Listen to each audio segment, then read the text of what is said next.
tell us about the ministry you started. That Quietly, privately. You mean this? No, I'm talking about looking in the newspaper for people that who'd one. had similar Yeah, losses. yeah. And in those days, this was the Hamilton Spectator, they provided you with information you would never get today. That's right. That was names and addresses. You wrote letters Yeah, I to wrote people poems. who lost Yeah, children. Yeah. And about 10 years ago, I met somebody that said to me, they'd lost a child, and he said, "You send me a poem and a letter. You will never know how much that meant to us." Yeah. Years and years ago. Yeah. Yeah. It's so beautiful how God works. Now, you've drawn attention to your latest inspiration, and we touched on this in the fall. I think this ensemble was made for Celine Dion, wasn't it? It was. And then I found out that she lost her baby, but she's going to try again, so I've got it all ready for her. A very or different for kind of somebody else. layette. Beautiful workmanship. You are knitter extraordinaire. What is this and why do you do it? Often these people have everything. They can go to a store. Money is no object.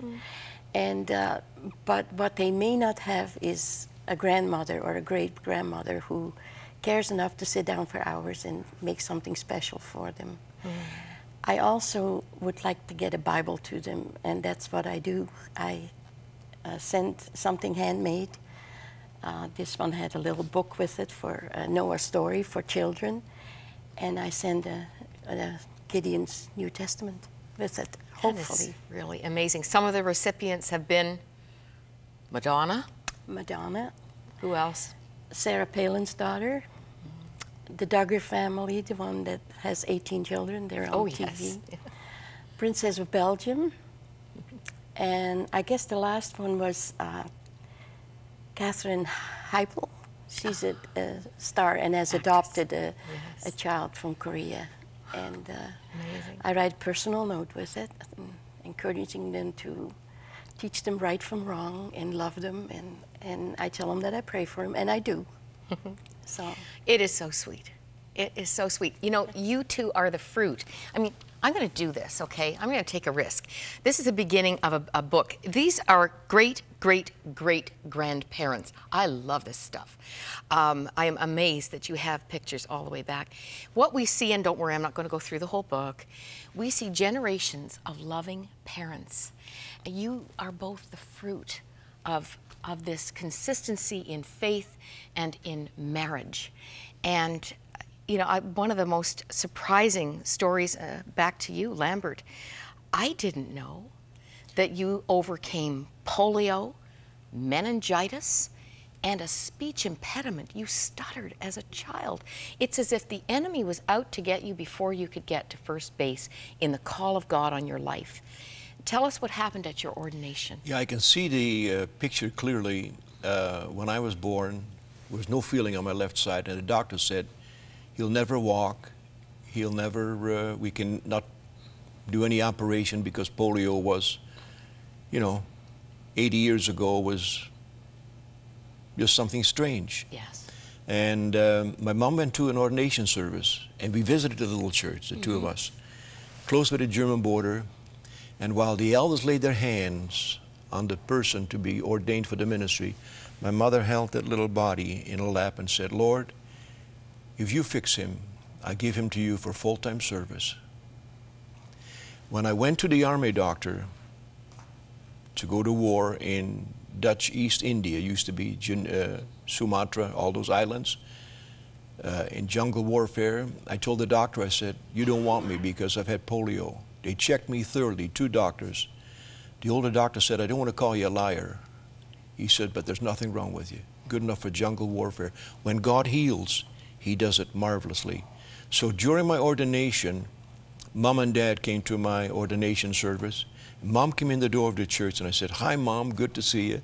And she said, "Lambert, today my prayer has been answered." I said, "What are you talking about?"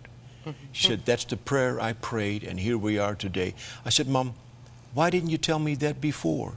She said, "I always was afraid that you would go to Bible school because of that prayer." She didn't want to force you. And so she waited patiently for the Lord.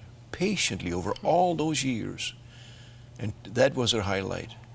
What an encouragement for parents everywhere to pray, to believe God, and to have the patience of faith. It means you have to wait.